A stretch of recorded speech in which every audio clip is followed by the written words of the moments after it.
Welcome to the Perfect Life Awakening Show, hosted by Royce Morales. Royce has been a transformational facilitator, teaching groundbreaking, spiritually based courses for more than 4 decades. She is the author of 3 books about her teachings. Join Royce as she takes you on a journey into how to live your best life and find your true purpose through discovering the origins of subconscious, disempowering notions and releasing them. She talks with experts and inspiring people just like you who learned to trust their intuitive inner wisdom, which led to life-changing shifts. Today, her guests live an empowered existence and are helping change the world to a higher consciousness place based on truth and love. You deserve to awaken to, align with, and embody your true self and live a life filled with love. Transform yourself from triggered to empowered and create your perfect life. Here is your host, Royce Morales. Hello, welcome to my Perfect Life Awakening show. Happy New Year. So I am really excited today because I'm going to talk to someone who is an expert on what is referred to as wakefulness, and she's going to explain what that means, etc. Because it's a term that I think is being used all over the place. Maybe it's misunderstood a little bit. You know, it's different than woke, it's different than mindfulness. So we're going to get into all of that. Having gone through my own personal awakening process years ago, I know the difference between kind of walking around in a sort of a half awake state versus really feeling and knowing what's going on inside and around you and in the world. It's like night and day, it really is. So my guest, Katherine Janson-Byrkit, has been on a lifelong pursuit of wakefulness. She survived a suicide attempt at the age of 16, and since then, she has dedicated her life to helping other people heal, and she became a holistic psychologist. She also wrote a book called River to Ocean, Living in the Flow of Wakefulness. She's really an expert on this. And I'm so thrilled to hear her thoughts about what it means to live an awakened life. What does that really look like? And how can you tell if you're awakened? You walk down the street and you're able to point out people that are awake and people that aren't. So maybe you are. We'll talk about that. To me, it really means living a life of clarity, hope, inner peace, integrity, truth, purpose, being in touch with what's really going on inside all the time and not judging it. So Katherine offers ways to be in the flow with powerful practices that help you to navigate the many challenges encountered, not only on a spiritual journey, but in life in general. So welcome, Katherine Janson-Byrkit. Thank you, Royce. It is lovely to be here and sit with you. We worked hard to get here. I know, it took us how many different times of scheduling? It was crazy. Yeah. So anyway, before we get into the details of some of the practices and tools that you offer people, and basically what I read on your website is you help people through disappointment, confusion, pain, or feeling stuck. But I want you to kind of tell us, what do you mean by wakefulness? What you actually give it a great term. You call it embodied wakefulness. What does that mean? Well, the embodied part, I think, speaks to your introduction and your show. There's a lot of powerful ideas out there conceptually that feel good, but in embodied wakefulness is living as our true self, not just believing in that or intending for that. So I think that's a lifelong journey to embody that true self, because there are many hurdles along the way, which is how we kind of become part of the ocean eventually when we pass mountains to climb to get through. I think, again, in your introduction, you speak to it like core beliefs about the self that came from somewhere but are not true, but live in us as truth. Habituated ways of being, and now even intergenerational trauma that they have clinical markers for that, the science didn't know that. 10 years ago, that we are really kind of a package of many things. And so the wakefulness is about waking up to that in a state of self-love. And then, and I wrote chapters on each part of what embodied wakefulness. So we have to face our death. So embracing death and dying, or we have a relationship with this body, this physical self. What does that look like from a wakefulness perspective? So I try to make it really concrete and feet on the ground, kind of like, let's live this, not just talk about it or think about it, or even have it as a conceptual intention. So I hope that kind of gets to your great question. Yeah, I think that's really important, because I think in my own personal experience, there's a lot of people that take some of the concepts, some of the spiritual, metaphysical, or even psychological concepts, and just become actors with it. They have all the right terms, and they have all the right affirmations, and they have little signs over their desk or whatever with cliches, but they're not really living.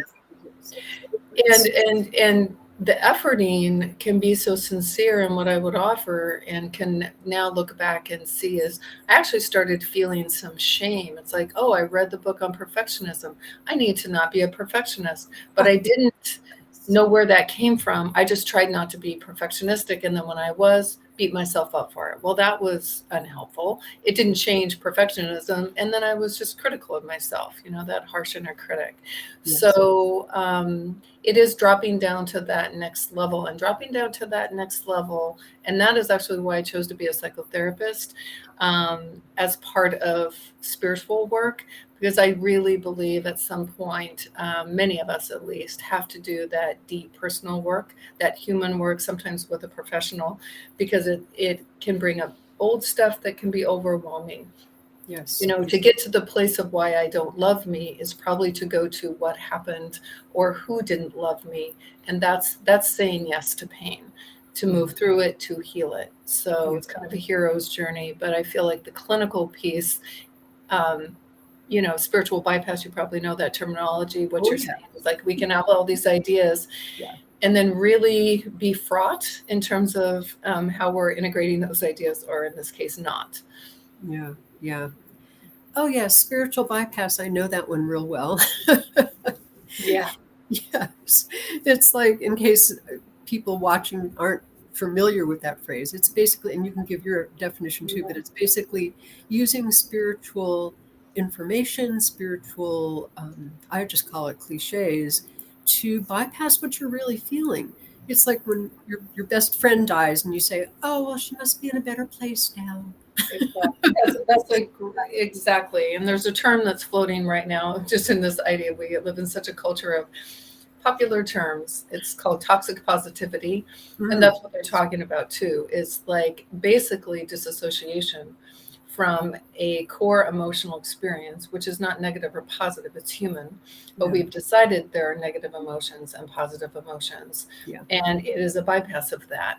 And we don't get away with it. None of us do. We walk, but then we wonder why we're depressed or anxious or reactive with people, or lose a sense of aliveness.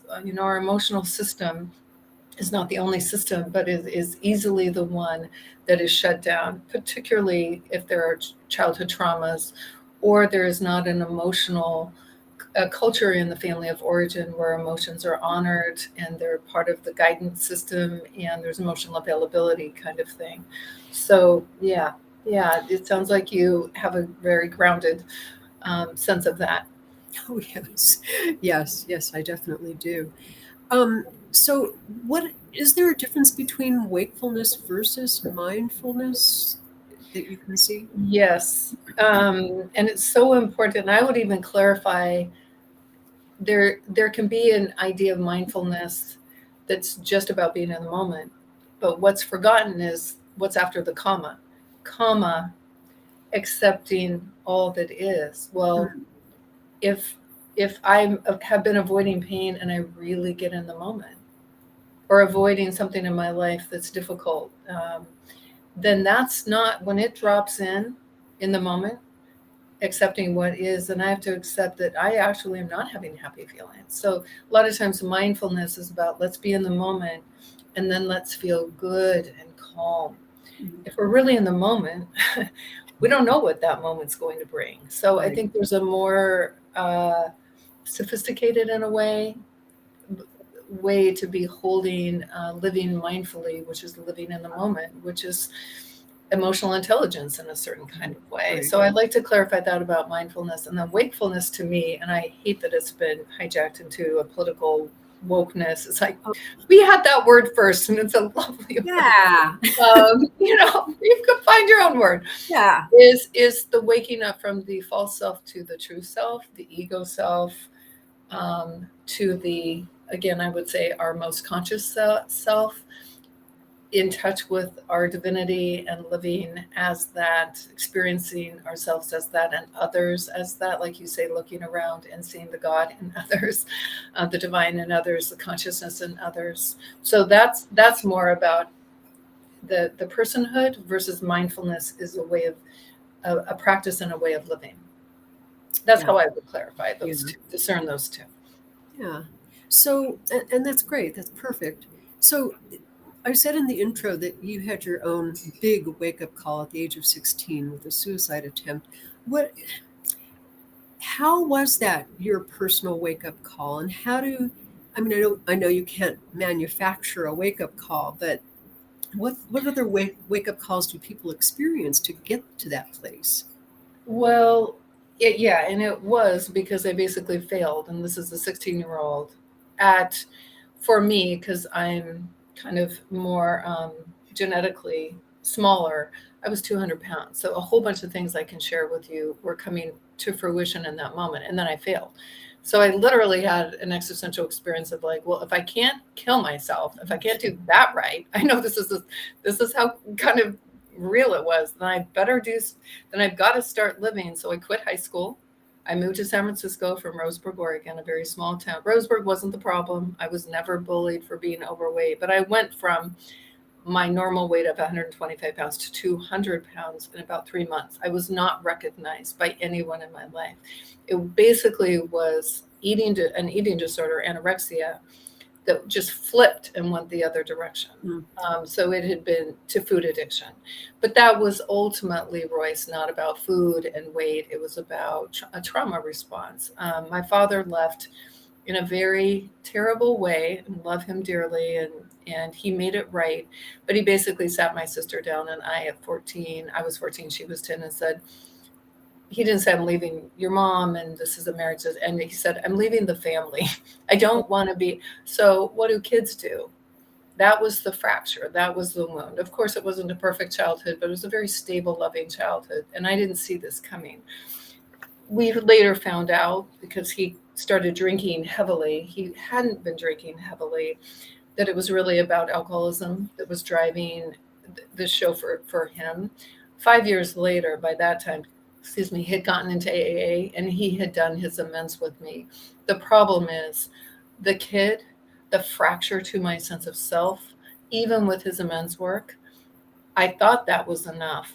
But then until I did deeper work, I didn't walk around. I didn't know I was walking around with a sense of being unworthy, because I wasn't worthy enough for him to stay. And that was sourcing my rage, that was sourcing my perfectionism, so that's what a lot of people want to do. It's like, oh, if the person says they're sorry, if they've changed, then everything's gone inside of me in terms of impact. It's like, no, we have to go back to that scar tissue. And because the beliefs of I belong, I am worthy, I am lovable are developed in our formative years. So that's what got fractured for me. And again, going back to my first comment with you, that was what had to heal, is not just thinking, oh, I love myself, like affirmations, but go in and heal the part of me that felt unlovable. It's really relationship work within ourselves, parts work, they call it in the clinical world. It's emotional work, and it's internal. It's not, it was lovely that he did. So our relationship was amazing until he died. After that, we just so recovered as a father-daughter, but the damage I had to deal with. And so do wake up calls have to be, hitting you on the head like that, or can they be subtle? Well, it's harder when they're subtle because you don't feel like you're hit on the head motivationally. It's like you're everything's kind of crashing down. What if I'd been successful at that suicide attempt? A wake up call would have been death. It wouldn't have been a wake up call. So my teachings, especially about living deeply in the body, because our physical self, our somatic self, gives us a lot of cues. So if we're doing deep listening, then I think those cues are there, and they certainly were there ahead of time for me before it imploded. So the more we can listen to our emotions, our intuition, our body, that information is trying to reach us. Like, we're not okay. There's a problem here, kind of holding up white flags in a way, or red flags. So yes, I think that's the hope, is we don't have to have dramatic wake up calls to realize something is amiss, and to then continue as we listen to what is needed to live more wakefully. You don't have to have a divorce and then a second marriage to realize your relationship is unhealthy, that it is unconscious in certain ways, kind of thing. Yeah.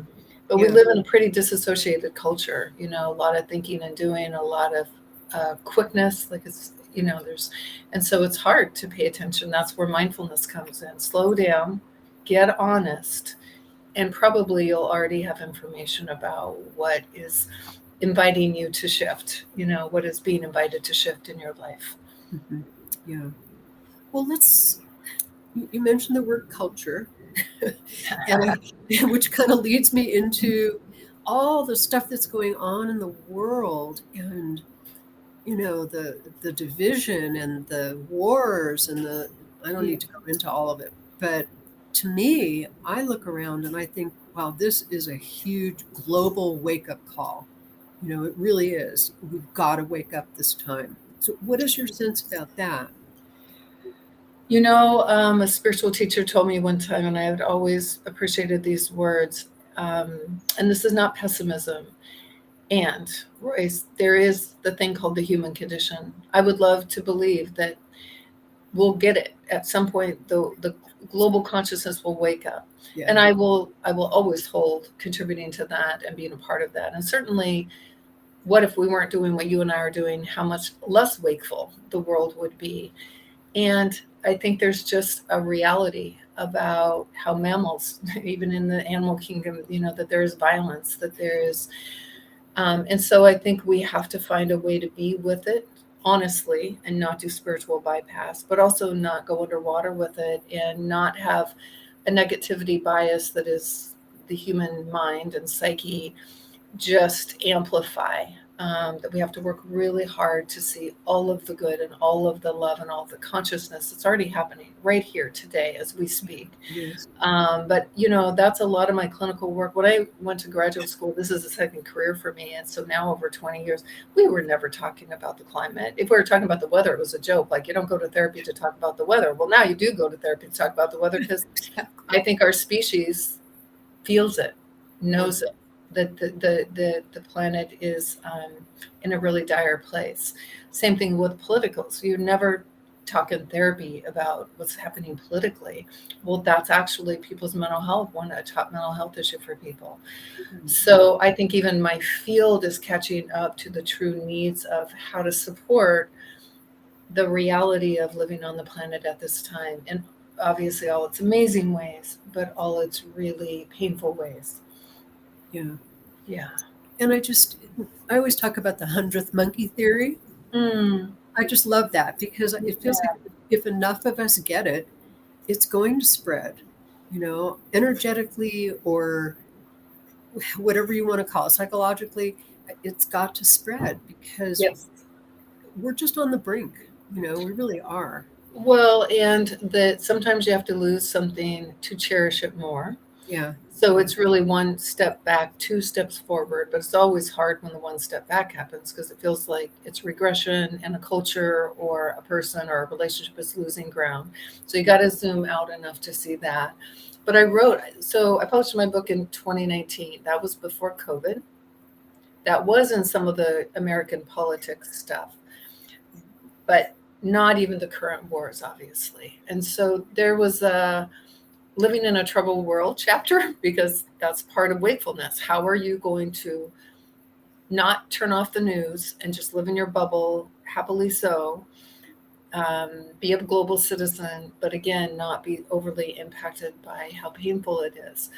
And so that those messages in that chapter are still true for me, that it's easy just to see the unconsciousness, and we have to keep working to see the consciousness that meets the unconsciousness. And that is the divine. Yeah. So it is, yes, there are wars. And what is the response to that? And that's what we need to keep our eye on. And that is incredibly hopeful. Even our bodies, if we get sick, we have a biological response that is the movement of love to help. And so it's kind of like, where do we place our vision? And do we keep it only hyper-focused on one element, perhaps? Yeah. When you were talking about taking one step, forward and one step back, it reminded me, I come up with these funny analogies or funny titles for certain things that we humans do. And I call this the Tarzan Theory. I love it. If you can imagine Tarzan swinging from vine to vine, he has to go back to get to that next vine. It's like this sort of thing. And I think that's what we're doing too. Well, and if you know of the idea of middle path, we don't just walk a middle path. We usually have to swing on those vines a bit to get there. And extremism is a real thing, met by usually the opposite extremism. And so just continuing to watch that process and be heartened by that process, that on a lot of levels, equilibrium is trying to be found on a micro and a macro level, for sure. For sure. True. Yeah. So let's take a little break. I'm talking with Katherine Janson-Byrkit, and we will be right back. Om Times TV.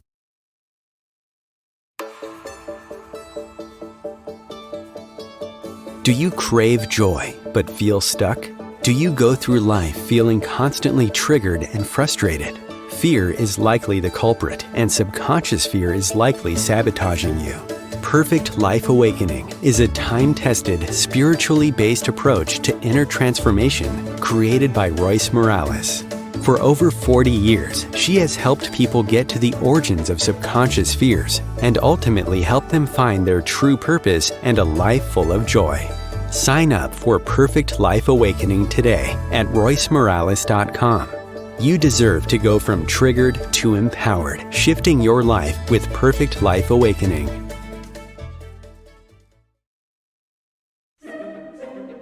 Imagine becoming a super influencer. Reinvent yourself, invest in your brand, and then manifest your success with a robust spheric approach. Om Times Media and Broadcasting offers a unique and multifaceted way to become the spiritual and conscious influencer you deserve to be by putting your message across our powerful platform with its proven record of integrity and excellence. Through our produced shows, Om Times offers the opportunity to become a social media TV personality, a radio show host, an Om Times magazine columnist, and a syndicated podcaster, all in one shot.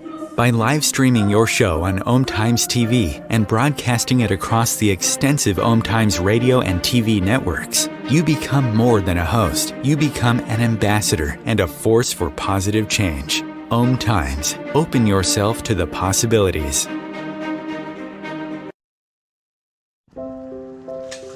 I want to eat apples and bananas. I need to eat apples and bananas. Why can't I eat apples and bananas? Support the Feeding America nationwide network of food banks to help provide meals to those in need. Join us at feedingamerica.org.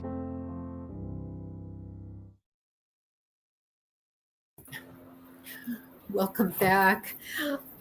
My dog is just getting her daily tortilla snack from my husband. So I am talking with Katherine Janson Byrkit, and we're talking about wakefulness, living a wakeful life, and what that means, and all kinds of interesting things. And you mentioned before that wakefulness is also about cherishing the body. So, how can you? Let's talk about that. What does that mean to you? Well, we come from, in our culture, a wonderful movement, the wellness movement. Certainly at the beginning of a new year, probably a lot of us, at least the tradition of New Year's resolutions, and often they're physically focused, right? Yeah. I think at a deeper level, I can try to do yoga 3 times this week. I can say I'm not going to drink alcohol or less, or do the dry January. I'm gonna not eat too much sugar, as kind of a transactional idea, like how I'm going to do the right thing by my body. It changed for me when I really began to have a conversation and relationship to my body. I actually had to do, in a way, amends work with my body, because between the eating disorder and the food addiction and running when I shouldn't run and other ways in which I have been put my body in harm's way, when we do those same activities from a place of I'm loving you, not I'm fixing you because there's something wrong with you, or I have to do this because it's the right thing to do, but then part of me really just wants to eat some sugar and sit on the couch. It changes the experience. And so cherishing the body might include those outcomes eventually of stronger self-care and more preventative practices. But it's actually just about cherishing this body, not identifying that I am the body, but I do live in a body, and it matters. And as we were talking earlier about disassociating from emotions, going hand in hand with that is disassociating from the body. And certainly the objectification of the body and lookism in our culture, just really undoing all those things. So where now I am not overweight, my next iteration of that is the aging process. So it's like, do I look at this body and do I see wrinkles, and can my capacities change? And number one, is my worth on the line? No, my worth is intrinsic. And secondly, how can I be lovingly kind and protective and supportive of a body that's changing, rather than mad at it or putting a bunch of artificial stuff in it to pretend I'm not my age? There's a lot in terms of what that little piece for me has been about. But because my book was really about how I came back through to the other side of my trauma and what had happened, it was a relationship to self, my mind, and cherishing the body is just right after that, because that was what I had to do. Those were my initial hurdles. What was my mind saying? That I had not had a loving relationship to myself, and that I had really been, again, violent to my body in certain kinds of ways. So, yeah. So how does knowing or experiencing, hopefully, that you are a spirit in a body, how does that fit with all that? I've had direct spiritual experience of that. I was raised by a mom, and she was really a spiritual explorer. So we were members of the Presbyterian Church, but I went to a psychic at 14. Oh, wow. We would honor the Sabbath, and she loved Quaker meetings. Like, she just was I had a buffet of all the paths to God, but it was still kind of in a kind of oriented around the traditional Christian idea that God is out there and I'm separate from God. It was actually surprising to me how this moment happened, because it was with Ramana, who is a spiritual teacher, but long ago passed and not Hindu, is my understanding.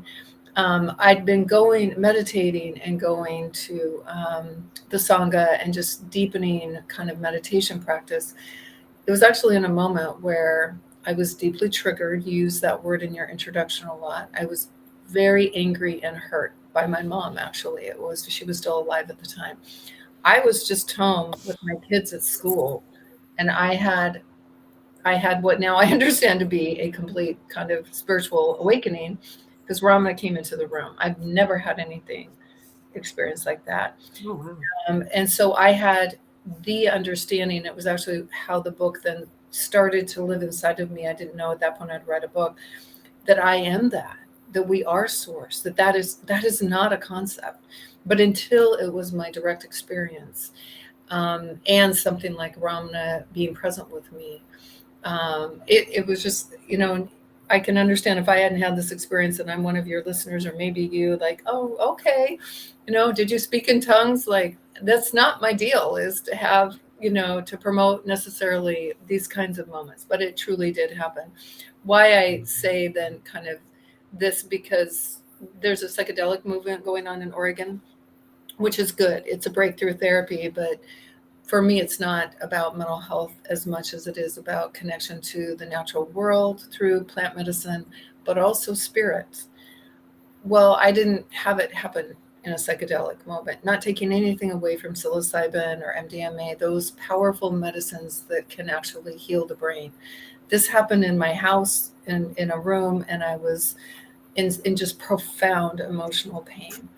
So it's that trying to help people understand, without necessarily having had that same experience I did, that this non-dualistic idea, the I thou idea, that I am that we are form animated by spirit, help people through, again, working through kind of the barriers to that experience, just a taste of that. Wow. That's, yeah, I had a very similar experience. Yeah. Yes, I did. And it awakened. It was one of my huge life-shifting awakenings when I started to experience that there are spirits and they're real and they come and they talk to me. Yeah. I didn't believe in any of that stuff. I was raised by a woman who was an intellect. She was a genius. And if something wasn't scientifically proven for her, forget it. So, she had an interesting spiritual awakening too on her deathbed. Wow. Where this golden person came into the room, and she called. I was there with her, and she said, "Royce, what is that?" I said, "What?"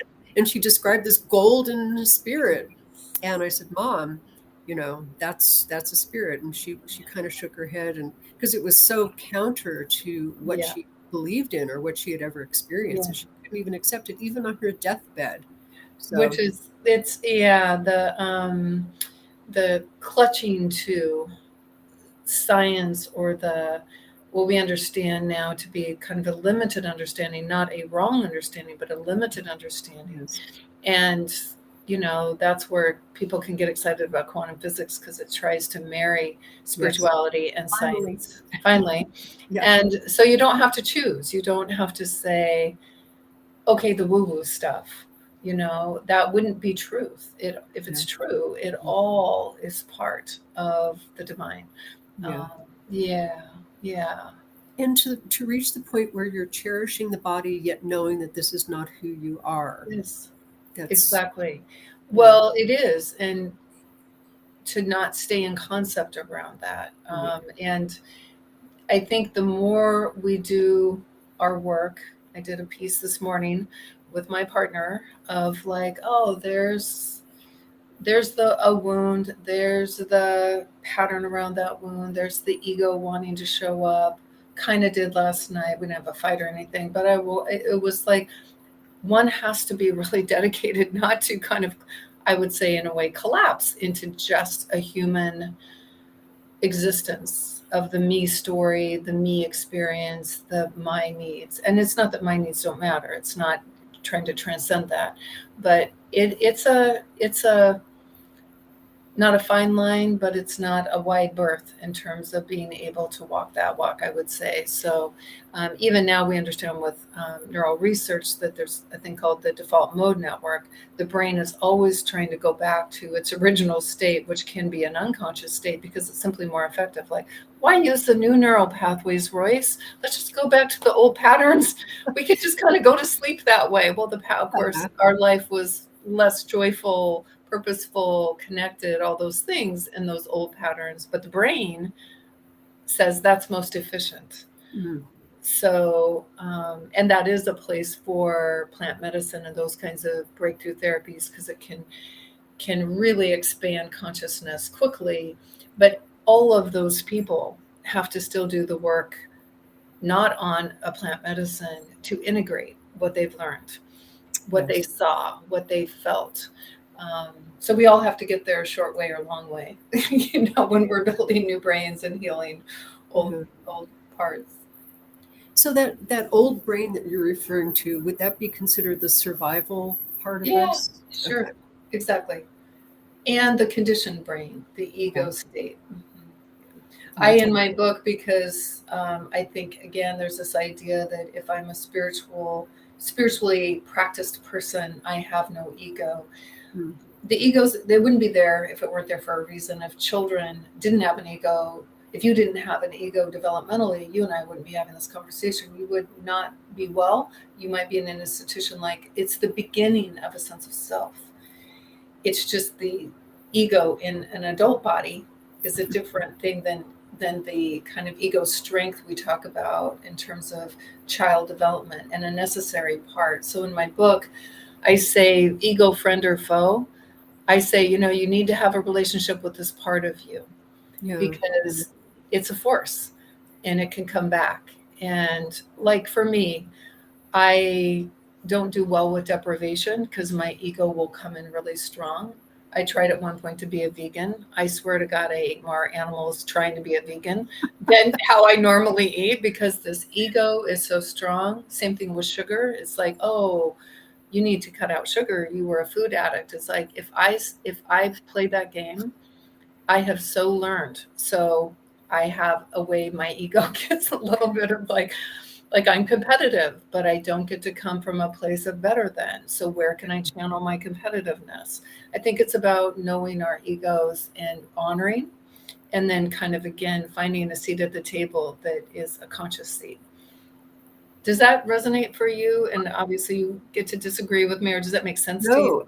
Absolutely. Yeah. Okay. Yeah. Which kind of leads me to my next question. You say something on your website about freedom from the mind.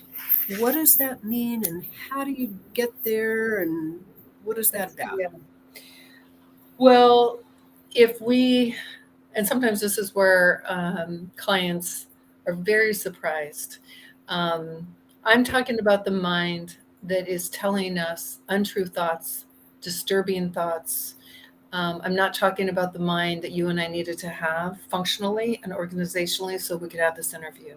So it isn't a no mind situation. It's freedom from the mind, where the mind is controlling us and deciding narratively what's happened, what's good or bad, misinterpreting things, generating feelings that actually would not be there without a story or a thought. So I take the stance. I didn't want to replicate Byron Katie's work because her work is so amazing, but I mentioned her in the book, of either distancing from the mind from a place through meditation of like, oh, those are thoughts. They may or may not be, like, I don't own them. They don't own me, and kind of like go underneath the thought. And that's meditation work, and that's powerful. But for some of us, I really had a thought I wasn't good enough. I couldn't just try to just ignore that thought the rest of my life. I had to take that thought to the wrestling match. And that's where we actually challenge the thought, or ask, where is the thought coming from? So at the level of the mind, even if the thought comes in, because we can't actually control our thinking. Therapy used to be about, we thought we could tell people they could stop their thoughts. You can't stop your thoughts. What you can do is not believe your thoughts. Right. You can know that thought is a generational thought. That's not mine. Right. And so it's really sitting down in a kind of an inner park bench, I like to say, Royce, and having a conversation with that thought. I even would say, as a therapist now, sometimes our thoughts are coming from young parts of ourselves. So we don't want to slap that kid on the face for having a thought, but we do want to tell that kid the truth of like, yeah, that's actually not true, sweetie. You don't know that you're good enough because your father left you, but I know you're good enough. And that wasn't about you. And that's what that thought's about. It's actually confusion. It's actually fear. You see how I'm having a conversation, but I'm not adopting that thought as true. So to me, I have to help people with their thinking, because that is driving so much behaviorally, and depression and anxiety. Even like emotions are dangerous. It's like, well, then I'm not going to feel my emotions. So much is attached to that. Mhm. Yeah. Yeah. And it, of course, gets in the way of trusting your intuition and your spirituality. Well, exactly. And we live in such a culture that worships the mind. Like you're speaking of with your mom, it's like, how smart are you? It's like, what kind of smart first? Street Yeah. smart? Emotional intelligence? Are we talking books? Like, and that's not the end game. That isn't the North Star. And, I like to do that correlation that the more mental activity we have, the less happy we are. It's true. Just if we're not in our head, yes, again, planning your day, be in your head, let it do its good job, Yeah. but then it's an emancipation journey, basically. Yeah. So we've been talking, and I hope everybody's clear now about what it means to be living awakened life. And so, can you share? I have not read your book, full disclosure, I have not read it, but I did No read problem. on your website that you have a lot of stories in your book that really personify what that Yeah. means. Is there one that stands out to you that you could share? Um, yeah, maybe if I do it quickly too, just as a background. So I wanted to take a concept and then I put practice pieces. So, for example, I have a section is about maybe a page. My sections are small, but they're meaty. But then I have practices. So, intrinsic worth. How many people have written about worth, belonging? But then I have practice pieces, because if we're not actually changing the brain, this is all just feel good stuff in the mind. It's just cognitive, right? So, but then for inspiration, not integration, I put these stories. So some people thought this was a memoir. I only have a few of my own stories. I have some in there. The story that comes first to mind is about worth, and one of my readers was one of my children. And my original story, and one of two stories in the book, is a classic case of somebody whose father was absent from his life. And so he felt like he didn't matter to his dad, so that got internalized as I don't matter, I'm not good enough. My daughter read that. She was 25 at the time. And she said, Mom, I struggle with worth, but I don't have parents that were absent. And if you only have this story, people like me won't relate to this. Then I'll feel bad, actually, that I shouldn't feel like I shouldn't be having these feelings of unworthiness. So I actually put her story in additionally, because there's a lot of people, regardless of whether they've had trauma or not, that struggle with a sense of I'm good enough. So the stories from the field were really try to be like, no, there's a real person out here that really walk this, because again, it's about embodied wakefulness. The other one was death and dying. I had a client who now has passed, who was willing to be in my book. And we can say embrace death and dying, but are you and I on our deathbed? Are you and I on our deathbed? Well, and I think he wanted his actual name in there. Anyway, he wrote that on hospice. He wrote his story of, I am embracing this. And when I don't embrace it, I can tell you what's happening. And when I really do embrace, I'm dying right now. That story is profound. Mm. And so I feel like how lucky that I got to actually do an interview with somebody dying and that did die, who could say these words are legit. These words are legitimate. If I fight this, I'm having a different experience. And a lot of our culture is about fight, don't give up. The cancer, like you've got to, and now when he let go, he actually, I believe, and got off cancer treatment, he lived longer. It was still going to be terminal one way or another, but quality of life by walking away from the fight actually was longevity for him. So those are the two stories I'm called to share. Mm. Wow. Yeah, my brother-in-law had all kinds of physical things going on with him toward the end of his life, and he very consciously said to my sister, "I don't want to live like this," and he died shortly thereafter. And I believe that death is a choice. I believe everything is a choice. We've chosen these bodies and this situation, and etc. And death is just part of that as well. So it was proven to me that, oh yeah, you just make that choice and you're gone. Exactly, exactly. And, for those that might be listening that know somebody that has considered suicide, themselves included, completed suicide, that's its own hour, and deep dive into what that is. I mean, I was a kid in a trauma response. I'm grateful that am here in this body spending more time. I've had and I'm having an amazing life I'm grateful for. So that was a clinical thing, but that is a choice some people need to make. In Oregon, we have the law, Death with Dignity, and to really honor people's own personal journey with their physical passing. Yeah, definitely. Yeah. Yeah. So you mentioned also, we're kind of running out of time because you need to leave in about 5 minutes or so. Yeah. So what about relationships? You mentioned that it's important to nurture conscious relationships. I've had most of my life very unconscious relationships, very. And now I'm married to a man. We have a completely conscious relationship, and we are soul partners, shall we say, assisting each other in our personal spiritual growth. So how do you nurture that? Tell us a little bit more about that. Yeah. Well, I was trained to do couples work, but didn't expect to do so much couples work in my practice. And because I'm a kid of a divorce, and because I married a man with 4 children, and then we had 2 more, we are a huge blended family. Wow. And that we were very, and can be actually, Royce, keeping it really honest, unconscious. Mm. Relationship has this way of really bringing in the shadow.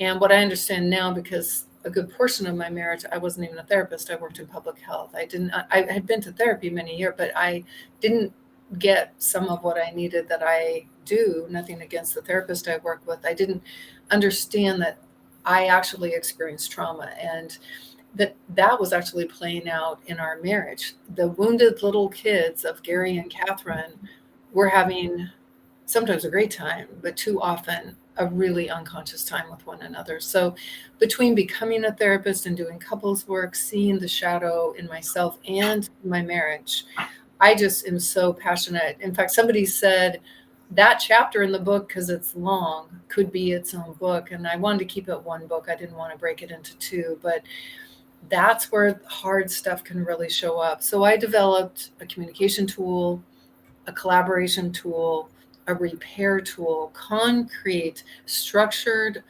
practice, not just, let's say we're sorry and do forgiveness work. No. Sometimes we actually need to work through repair to get to forgiveness, keeping it very, very real. That's what I mean by a conscious relationship, is coming from a spiritual place, but doing the hard work of looking at where the shadow's coming up, trauma pieces are coming up, ego pieces are coming up. So that's what I tried to put in the book. The elements we do on retreat for couples we work with, that I bring into the space when I'm doing relationship counseling. And a lot of these tools and ideas actually transcend, other than obviously sex, to any kind of relationship. Yeah. Friendship, sibling relationship. I've used all the tools with all 6 of my children, including the repair tools where I have ruptured and then needed to do repair. Yeah. Wow. I always talk, for those of you that listen to my show or watch my show, you've probably heard me use this example a lot, but it seems very appropriate at this moment. I talk a lot about seesawing. And if you imagine that if somebody is pushing something down, it has to come up somewhere else, like a seesaw.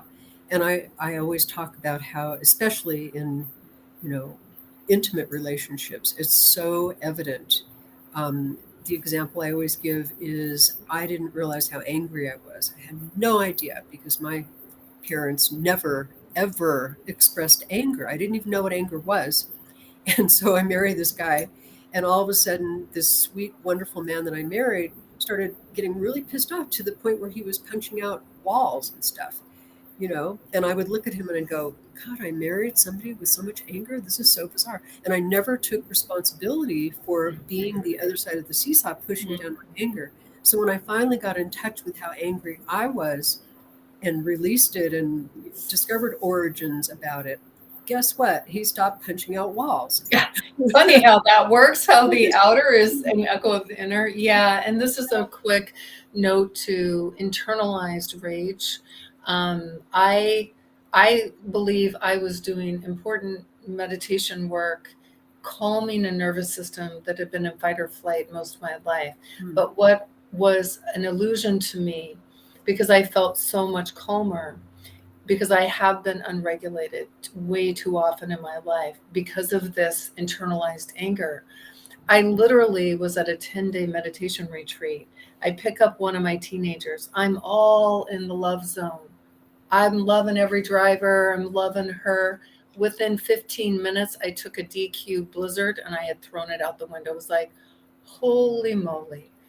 It took that quick for this anger to come up again. So yes, go ahead and meditate, Katherine, but you have got to go and finally deal with where this anger is coming from and really the pain that it's about. So again, not having a bypass where I feel so calm and everything's so lovely and I'm in that bubble, to keeping it real. So that's always my story. I think that one is in the book, and I happen to love blizzards. So Yeah. but so thank you for sharing that. Sure.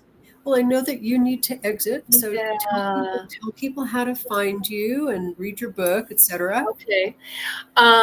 Well, I practice in Oregon, so I can only see Oregon clients, and I tend to run pretty full, but I'm very open to anybody that wants to reach out to me and potentially work with me at that clinical level as a therapist. But I do retreats. We have a couples retreat coming up in Costa Rica. My book is on Amazon or through my website. It's www.harborglowholistic.com. Maybe that can be written up for your people to see. They can get a copy of the book. And then I say start where you need to start. You don't have to start at the beginning. If it's like you're struggling in a relationship, pick up chapter 7, Yeah. And the title of your book again? It's River to Ocean, Living in the Flow of Wakefulness. Thank you so much, Katherine. You're welcome. Really so wonderful. It's so nice to connect with you. So worth the wait. Yes. Thank you for the work you're doing in the world, truly. Oh, thank you too, definitely. Thank you. Okay, well, here's to an amazing all the things year on the planet and for ourselves. Yes, definitely. Thank you. Yeah. All right. So just to fill in the last 5 minutes of my show, I just want to tell everybody that it's 2024. And I know that everybody is, thinking about the new year and what are we going to do and all of that stuff. And I received a word the very minute the ball dropped that 2024 is about miracles. So I wanted to share that with you. And at least it is for me. And it just is so clear that my intention this year is about creating miracles. I've worked very, very diligently on one particular miracle in my life, and I feel like it's going to happen this year. So send positive vibes my way. And I want to also request a miracle from my listeners, from my audience, that I don't really promote myself too much. I have those 2 little commercials on here, but I don't spend any time saying, hey, let's sign up for one of my classes. But I wanted to use this time to invite you to take my course. It's a 10-week course. It's called Perfect Life Awakening. And the focus is on self-sabotage. Why do we really self-sabotage ourselves? I get into the minute details of how that happens and what we can do about it by resolving the origins of our self-sabotage. So go to my website and you can get all my information, perfectlifeawakening.com. And you can let me know that you're interested, and I will let you know when it's going to start, etc. There's all kinds of time zone issues, so I try to keep it pretty flexible. But have that as your intention, that you deserve to do some inner work and really get to that awakened place that we were just talking about with Katherine. Get to that higher self, pure, self-loving, conscious place that we really all deserve to get to, because we are the 100th monkeys. We're going to change this world. And that, again, is what we deserve. We deserve a life that's filled with possibility and potential and all of that stuff. And what I give people in my course, I jokingly say, when you sign up for my course, you're given a shovel and a mirror. And the mirror is about really looking within, and the shovel is digging up the old roots of all that stuff that's affecting you and causing self-sabotage, so that we can really create miracles in 2024. That is what we deserve. I will see you in a couple of weeks, and thank you so much for being here.